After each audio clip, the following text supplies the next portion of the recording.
साथियों, आप सभी का एक बार फिर से स्वागत है हम सभी के परिवार एसएल स्टडी में। साथियों, आज हम बात करने वाले हैं बाल अवस्था बाल विकास के अपवंचित बालक व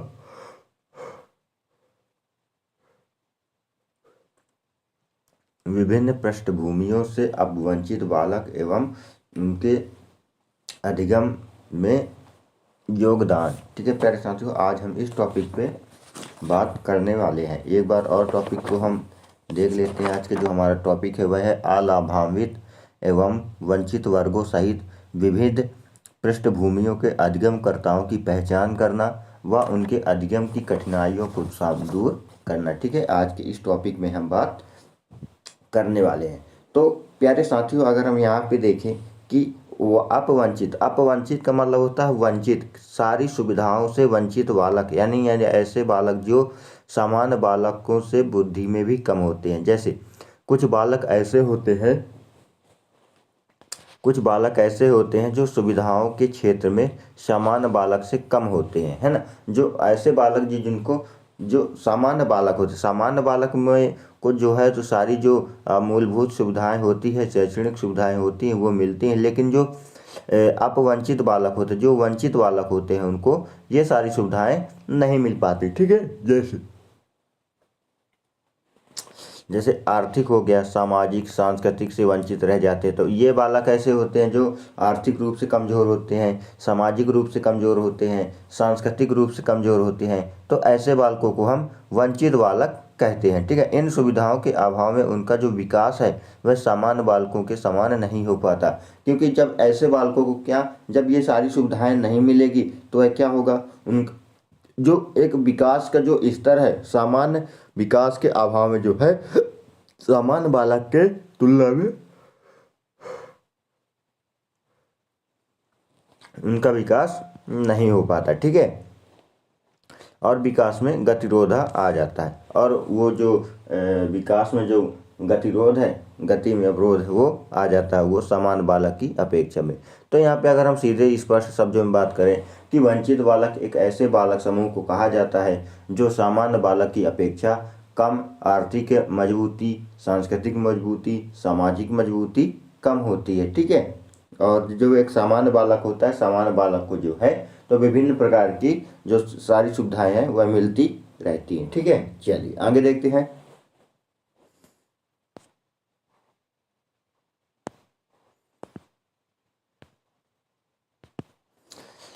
या फिर हम इस रूप में भी कह सकते हैं कि जिस बालक को अपनी प्रगति हेतु समाज में न्यूनतम सुविधाएं भी प्राप्त नहीं है वह सामाजिक दृष्टि से सुविधा वंचित बालक कहलाएगा। अगर एक शब्दों में हम यह भी स्पष्ट कर सकते हैं कि जो वंचित बालक होता है, ऐसे बालकों को भी हम कह सकते हैं जो समाज से जो अपनी मूलभूत न्यूनतम सुविधाएं हैं उसको प्राप्त नहीं कर पाते। ठीक है, उसको प्राप्त वो नहीं कर पाते, जिसके कारण उनका जो विकास है वह रुक जाता है। ठीक है, तो ऐसे बालकों को हम सुविधा वंचित बालक या अपवंचित बालक कह सकते हैं। ठीक है, चलिए आगे देखते हैं।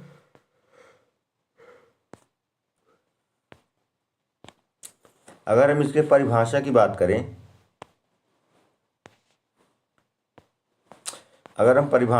करें, तो वोलमैन क्या कहते हैं कि अपवंचन का मतलब होता है वंचित।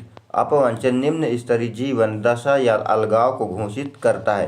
यानी अपवंचन किसको घोषित करता है, निम्न जीवन और एक अलगाव का मतलब होता है अलग। ठीक है, अलगाव को घोषित करता है जो कि कुछ व्यक्तियों को उनके समाज की सांस्कृतिक उपलब्धियों में भाग लेने से रोकता है। फिर क्या करता है कि जो कि कुछ जो व्यक्ति उनके जो समाज की जो सांस्कृतिक उपलब्धियां हैं, बालक की एक समाज में अपना स्थान है, उस स्थान की उस उपलब्धियों में भाग लेने से क्या करता है, रोकता है। कौन रोकता है, ये वंचित। ठीक है, जो समाज की जो मूलभूत सुविधाएं वह बालक को नहीं मिल पाती, जिससे वह समाज से कुछ अलग ही हो जाता है। ठीक है, चलिए आगे देखते हैं कि गार्डनर महोदय क्या कहते हैं कि अपवंचन बालक जीवन का उद्दीपक दशाओं की न्यूनता है। यानी अपवंचन बालक एक ऐसा बालक कहलाता है जो उसके जीवन की जो मूल उद्दीपक की दशाएं हैं वो उनकी न्यूनता के कारण वंचित बालक होता है। ठीक है, चलिए आगे देखते हैं। अगर हम बात करें यहाँ पे प्यारे साथियों कि एक वंचित बालक की जो मूल विशेषताएं क्या हो सकती हैं, जो एक वंचित बालक होता है उसकी विशेषता क्या हो सकती है कि भीड़, कोलाहल, अस्वस्थकर दशाओं में पलने वाले इन बालकों को उपयुक्त पोषाहार नहीं मिल पाता। परिणाम स्वरूप इनका शारीरिक विकास भी क्षीण होता है। तो वंचित बालक कौन हो सकते हैं? वंचित बालक ऐसे बालक हो सकते हैं जो भीड़ में रहते हैं। कोलाहल का यानी ज़्यादा ध्वनि प्रदूषण हो, ज़्यादा ध्वनि हो, वहाँ मार क्या एकदम हल्ला ही हल्ला होता हो। अस्वस्थकर दशाएं यानी अस्वस्थकर दशाएं मतलब ऐसी समाज में ऐसी परिस्थिति में उनका जीवन यापन हो जहाँ पे मूलभूत सुविधाएं का अभाव हो, जैसे शिक्षा का अभाव, स्वास्थ्य का अभाव, है ना, ये सारे अभाव हो।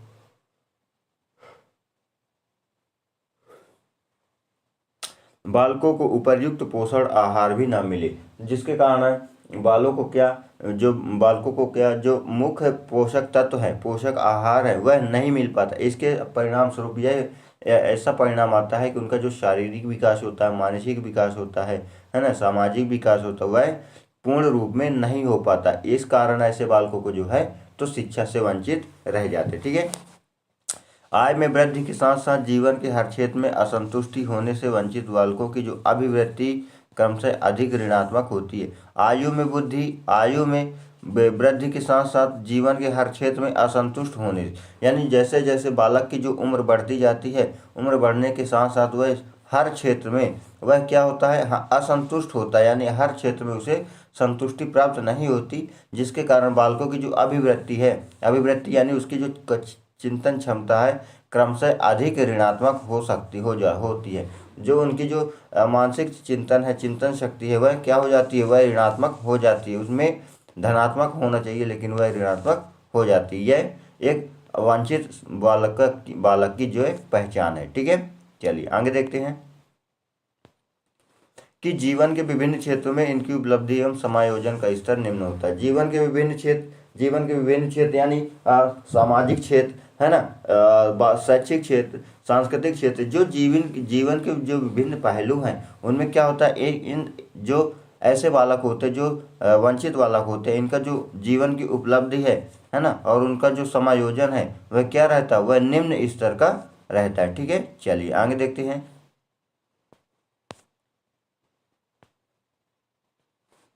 वंचित बालक ज्यादातर चिंताग्रस्त देखने को मिलते हैं। जो बालक होते हैं, जो वंचित बालक होते हैं, जो शिक्षा रूप से वंचित, सामाजिक, सांस्कृतिक जो वंचित होते हैं वह क्या होते हैं, वह ज्यादातर चिंताग्रसित ही दिखाई पड़ते हैं। ठीक है, चलिए आगे देखते हैं। वंचित बालक सामान्यतः अंतर्मुखी होते हैं, कम बौद्धिक स्तर के होते हैं, सामवेगिक रूप से अस्थिर होते हैं, गंभीर होते हैं, शर्मीले होते हैं, अवसादी होते हैं, रूढ़िवादी व निराशावादी व्यक्तित्वशील गुणों वाले देखने को मिलते हैं। जो वंचित बालक होते हैं प्यारे साथियों, वह क्या क्या उनकी जो पहचान है, वह अंतर्मुखी हो सकते हैं, है ना, कम बुद्धि स्तर वाले भी हो सकते हैं। उनका जो कम बुद्धि का स्तर भी होता है वह सामवेगिक रूप यानी भावनात्मक रूप से अस्थिर होते हैं, वह गंभीर प्रवृत्ति वाले होते हैं, शर्मीले होते हैं, अवसादी होते हैं, रूढ़िवादी परंपरावादी होते हैं, वह निराशावादी जो व्यक्तित्व है, इन गुणों को देखने में मिलते हैं किनमें, जो वंचित बालक होते हैं। ठीक है, चलिए आगे देखते हैं।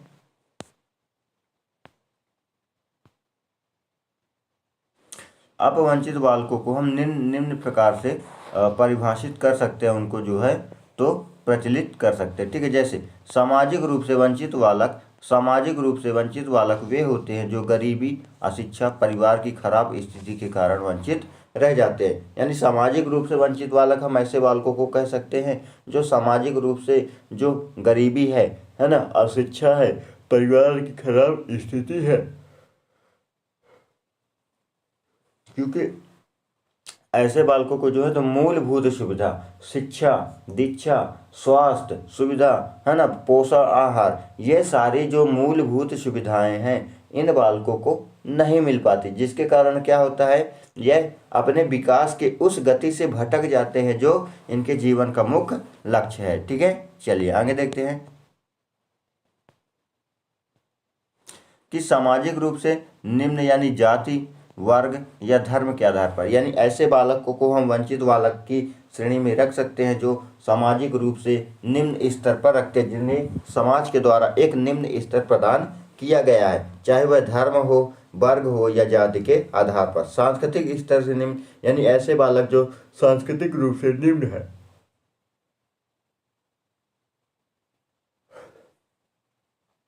स्तर को प्राप्त करते हैं, ऐसे बालकों को हम वंचित बालक या निम्न स्तर बालक भी कह सकते हैं। ठीक है। तीसरा है घर का बिगड़ा माहौल व सुविधाओं का अभाव।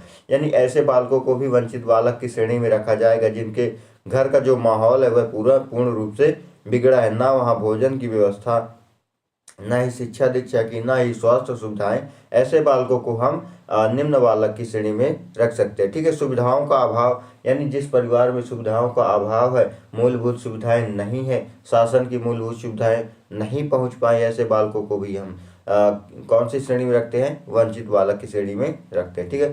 पड़ोस व सभी साथियों का दुष्प्रभाव, यानी जो पड़ोस है ना, पड़ोस का जो पूरा माहौल है वह एकदम बिगड़ा हुआ है, वहाँ का एक कुप्रभावित सामाजिक माहौल है, ऐसे बालकों में भी जो है तो वंचित बालक की श्रेणी में हम ऐसे बालकों को रखेंगे। ठीक है। चलिए आगे देखते हैं।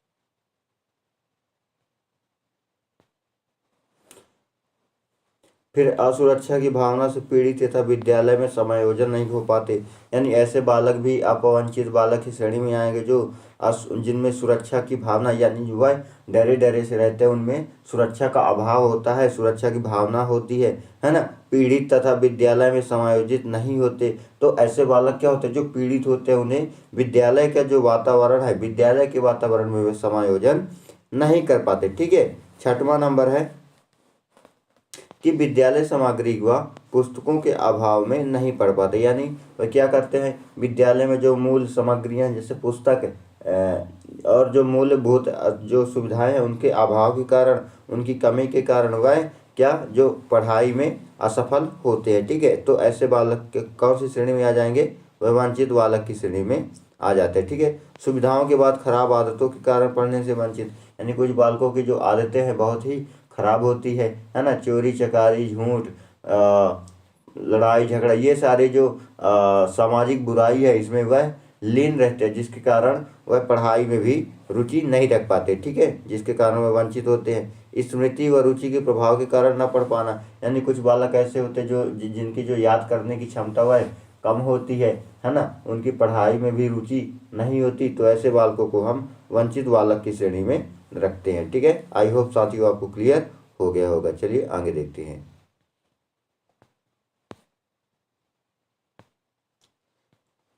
अगर हम यहाँ पे बात करें कि वंचित बालकों की हमें शिक्षा के लिए क्या प्रयास करना चाहिए, तो वंचित बालक प्रारंभ में शिक्षा में उतनी उपलब्धि नहीं दिखा सकते जितनी ऐसे बालक दिखाते हैं।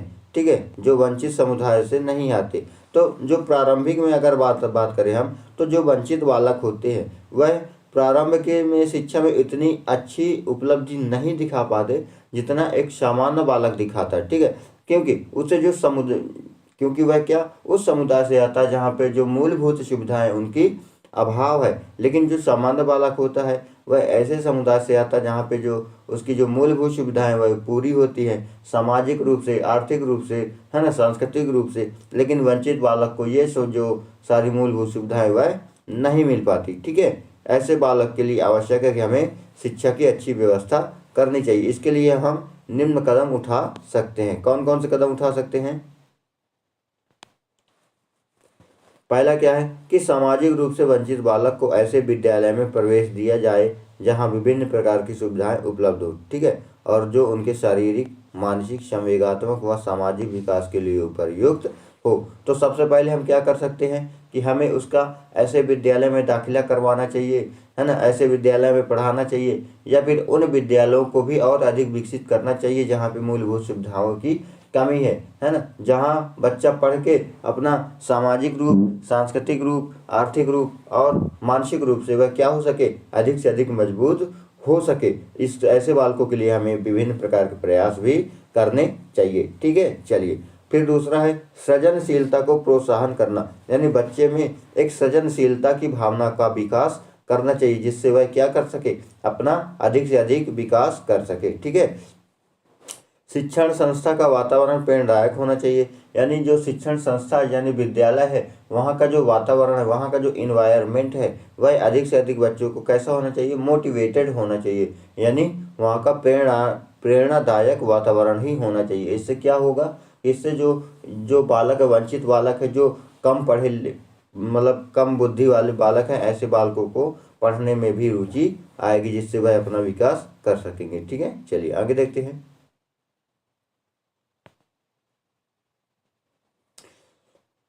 घर के खराब वातावरण की क्षतिपूर्ति विद्यालय में स्वस्थ तथा विविध प्रकार की सहगामी क्रियाओं के द्वारा की जाए।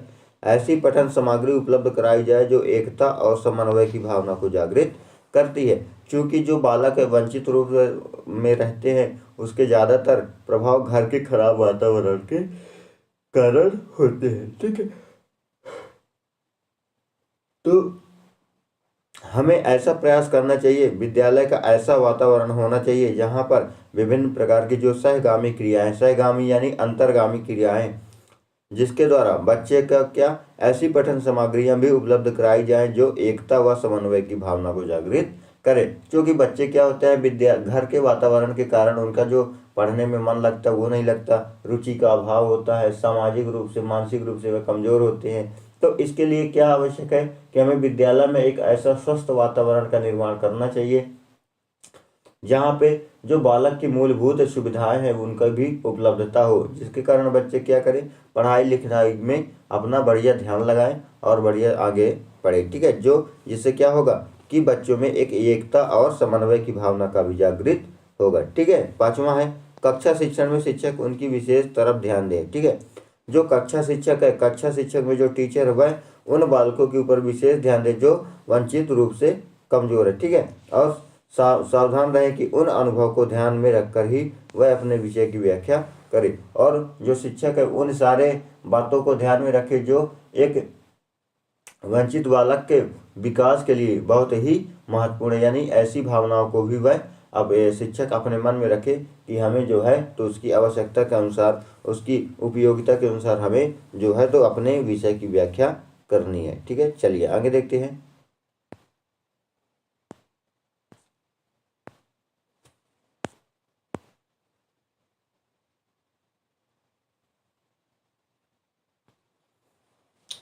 वंचित बालकों के लिए राष्ट्रीय स्तर पर एक शैक्षिक योजना चलाई जानी चाहिए। यानी शासन को क्या या सरकार को क्या करना चाहिए कि ऐसे बालकों के लिए एक राष्ट्रीय स्तर पर एक शैक्षिक योजना चलाई जानी चाहिए, जिससे जो बालक जागरूक नहीं है उन बालकों में भी शिक्षा के प्रति जागरूकता बढ़े। ठीक है, इसमें वंचित वर्ग के जाति व धर्म के बजाय आर्थिक स्तर को प्रमुखता मिलना चाहिए। क्या होता है, आज की जो हमारी जो शिक्षा प्रणाली वह जातिगत है ना, धार्मिक है। तो ऐसी स्थिति ना उत्पन्न करके, बल्कि बच्चों को हमें उनकी जाति और धर्म के आधार पर ना करके, बल्कि हमें उनकी आर्थिक स्थिति, उनकी मानसिक स्थिति और उनकी सामाजिक स्थिति के आधार पर ही उन्हें शिक्षा प्रदान करना चाहिए। इससे क्या होगा कि जो बालक आर्थिक रूप से पिछड़े हैं, मानसिक रूप से पिछड़े हैं, सामाजिक रूप से पिछड़े हैं, ऐसे बालकों के लिए हमें विशेष व्यवस्था करनी चाहिए, ना कि उनके जाति के आधार पर, ना ही उनके सामाजिक धर्म के आधार पर। ठीक है, तो हमें ऐसे बालकों को भी आगे बढ़ाने का प्रयास करना चाहिए। ठीक है, 9वां नंबर है कि पिछड़े आदिवासी व साधनहीन क्षेत्रों से अलग विद्यालयों की स्थापना की जाए, जिसमें वंचित बालकों को प्रवेश मिल सके, वंचित बालकों को शिक्षक, है ना। तो ऐसे बालकों के लिए हमें क्या करना चाहिए, जो बाहुल्य आदिवासी क्षेत्र है, पिछड़े क्षेत्र है, दूरस्थ क्षेत्र है, वहाँ हमें अलग से विद्यालय की व्यवस्था करनी चाहिए, है ना। और विद्यालय में उन सारे बालकों का प्रवेश करवाने का प्रयास करना चाहिए जो आर्थिक रूप से, सामाजिक, मानसिक रूप से वंचित हो, ठीक है, जिससे उनका शैक्षिक स्तर बढ़ सके। फिर हीनता की भावना रोकने के लिए जातिगत आरक्षण के बजाय वर्गवृत्त सुविधाएं दी जाए और बच्चों की स्वतंत्र निर्णय लेने की प्रवृत्ति डाली जाए। यानी बच्चों में क्या किया जाए कि उनके अंतर्गत जो जातिगत भावनाएं हैं, है ना, जो जातिगत भावनाएं हैं उनको जो आरक्षण कम करना चाहिए, बल्कि उसके लिए हमें क्या प्रयास करना चाहिए कि उन्हें वर्ग बाई जो सुविधाएं होती है, यानी वर्ग के आधार पर उनकी जो आवश्यकताएं उनको पूरा करने का प्रयास करना चाहिए, जिससे क्या होगा, बच्चों में स्वतंत्र निर्णय लेने की प्रवृत्ति भी जागृत होगी। ठीक है, चलिए आगे देखते हैं। और क्या करना चाहिए प्यारे साथियों, उनमें जो विभिन्न अब यहाँ पे देखें कि जो विभिन्न पृष्ठभूमि वाले बालक हैं, तो हमें अभी हमने वंचित बालकों को देखा, अब हम देखेंगे प्रविष्ट पृष्ठभूमि के बालकों की पहचान करना चाहिए। ठीक है, इसके लिए हमें क्या है, समावेशी शिक्षा, यानी समावेशी शिक्षा का मतलब है कि समाज के सभी वर्गों के सभी बच्चों को शिक्षा की मुख्य धारा से सम्मिलित कर उन्हें शिक्षा के समान अवसर उपलब्ध कराना। यानी अगर हम बात करें समावेशी शिक्षा की, तो हमें उनके लिए समावेशी शिक्षा का भी विशेष प्रावधान रखना चाहिए। यह क्या होता है, जिसमें समाज के जो सभी वर्ग है, यानी वह समाज का कोई भी वर्ग हो, अगर वह शिक्षा से वंचित है, शिक्षा की सुविधा से वंचित है, तो उसके लिए हमें क्या करना चाहिए, उसे शिक्षा की मुख्य धारा से जोड़ने के लिए हमें समावेशी शिक्षा का आयोजन करना चाहिए। इससे क्या होगा कि उन्हें शिक्षा के समान अवसर भी उपलब्ध होंगे। ठीक है, ऐसी शिक्षा जिसके द्वारा विशिष्ट क्षमता वाले बालक जैसे मंदबुद्धि, अंधे बालक, बहरे बालक तथा प्रतिभाशाली बालकों को समान बालकों के साथ एक समान शिक्षा प्रदान की जाती है। तो समावेशी शिक्षा की व्यवस्था क्यों करनी चाहिए, क्योंकि समावेशी शिक्षा एक ऐसी शिक्षा होती है जिसमें विशिष्ट क्षमता वाले, यानी विशिष्ट अक्षमता वाले ऐसे बालक जो विकलांग हैं, शारीरिक रूप से विकलांग, मानसिक रूप से, सामाजिक रूप से वंचित हैं, ऐसे बालकों को, है ना, हम जो है तो एक सामान्य बालक की शिक्षा के साथ ही ऐसे बालकों को हम जोड़ सकते हैं। ठीक है, जिससे उनका ज्ञानवर्धन हो सके। ठीक है, समावेशी शिक्षा का प्रचलन कहाँ हुआ, तो प्यारे साथियों देखें कि जो समावेशी शिक्षा का प्रचलन जोमोसियन सम्मेलन थाईलैंड 1990 में हुआ, तो जो 52वां देश बना। ठीक है, अनिवार्य शिक्षा की बात की गई। सलमानका सम्मेलन जो 1994 में स्पेन में हुआ था, यह 52 देश, ठीक है, 52 देश हुआ था। 25 अंतर्राष्ट्रीय शैक्षिक संगठन यूनेस्को द्वारा विशेष शैक्षिक अवस्थाओं पर विशेष विश्व सम्मेलन जो है सुलभता से चालू हुआ। ठीक है, अगर हम बात करें कि जो विविध अधिगमकर्ताओं की समझ, यानी बालकों में क्या होना चाहिए, जो विविध अधिगमकर्ताओं की समझ होनी चाहिए, है ना, जिससे क्या होगा, बालकों में अधिक शिक्षा का विकास हो सके। पिछड़े बालक, मानसिक रूप से पिछड़े बालक, प्रतिभाशाली बालक, सृजनशील बालक, वंचित एवं अलाभान्वित बालक, विशेष योग्यता वाले बालकों के विकास के लिए हमें जो है तो मुख्य रूप से समावेशी शिक्षा व अन्य मूलभूत सुविधाओं का भी व्यवस्था करनी चाहिए। ठीक है, चलिए आगे देखते हैं। प्रतिभाशाली बालकों का पाठ्यक्रम विस्तृत और अपेक्षाकृत कठिन होना चाहिए, उन्हें तीव्र गति से पढ़ना चाहिए। जो प्रतिभाशाली बालक है उनकी योग्यता के अनुसार उनका जो पाठ्यक्रम है विस्तृत होना चाहिए, एक बड़ा होना चाहिए, और अपेक्षाकृत उनकी योग्यता से थोड़ा बहुत कठिन होना चाहिए। इससे क्या होगा कि उनमें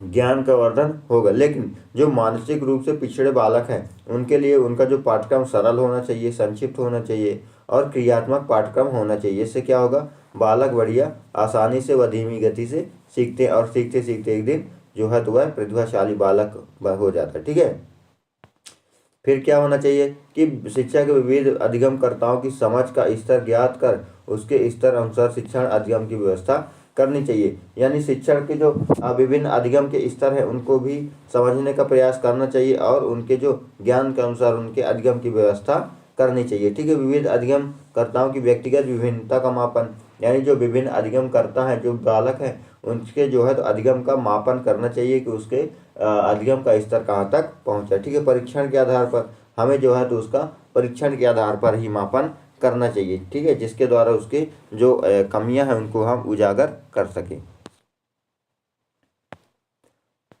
फिर क्या, बुद्धि परीक्षण के आधार पर हमें उनकी बुद्धि के आधार पर परीक्षण करना चाहिए, उपलब्धि के आधार पर या हमें यह चेक करना चाहिए कि वह बालक की जो उपलब्धि वह कहाँ तक पहुँची। ठीक है, रुचि एवं अभिक्षमता के परीक्षण के आधार पर, यानी हम इससे यह भी पता लगा सके कि बच्चे को किस क्षेत्र में रुचि है ना, उसकी क्षमता क्या है, इसमें हम इसके आधार पर बच्चे के परीक्षण कर सकते हैं। सृजनात्मकता के परीक्षण है ना, व्यक्तित्व परीक्षण, इसके आधार पर हम उसके व्यक्तित्व का परीक्षण कर सकते हैं। ठीक है, आई होप साथियों आपको पूरा कॉन्सेप्ट क्लियर में आया होगा और मैं आशा करता हूँ वीडियो आपको पूरी समझ में आई होगी। पसंद आई हो तो वीडियो को लाइक कीजिए, शेयर कीजिए, चैनल को अगर सब्सक्राइब नहीं किया तो चैनल को सब्सक्राइब कर लीजिए। फिर मिलेंगे एक नए टॉपिक के साथ, नए वीडियो के साथ। तब तक के लिए जय हिंद, जय भारत, वंदे मातरम।